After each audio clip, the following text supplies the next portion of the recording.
Ursagasti, que le cantas al gran Chaco.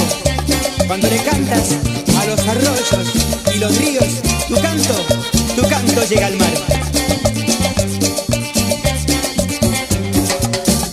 Una tarde encontré a un amigo boliviano mirando con tristeza el río en Domínico, y le pregunté, hermano, ¿qué te pasa? Y le pregunté, hermano, ¿qué te pasa? Y él me dijo, lo que me pasa es que a mi país le quitaron su salida, le quitaron su salida al mar, le quitaron su salida al mar. Cuando vengo a la costa me pongo muy triste, recuerdo a mi familia y el trabajo de las minas, y ni el vino tan dulce puede calmar mi dolor, y ni el vino tan dulce puede calmar mi dolor. Ven, hermano, embriaguémonos con el licor dulce de esta costa, y en un mar de vino apaga tu sed de mar, y en un mar de vino apaga tu sed de mar.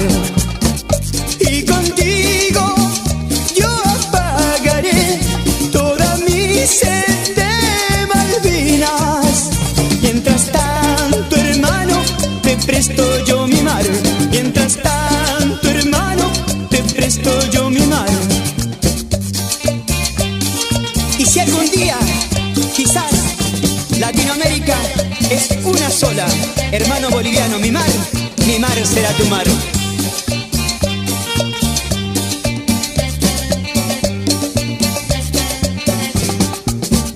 Una tarde encontré a un amigo boliviano mirando con tristeza el río en Domínico, y le pregunté, hermano, ¿qué te pasa? Y le pregunté, hermano, ¿qué te pasa?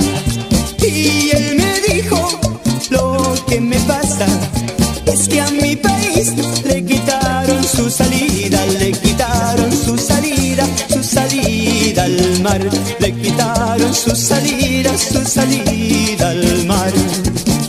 Ven, hermano, embriaguémonos con el licor dulce de esta costa, y en un mar de vino apaga tu sed de mar, y en un mar de vino apaga tu sed de mar.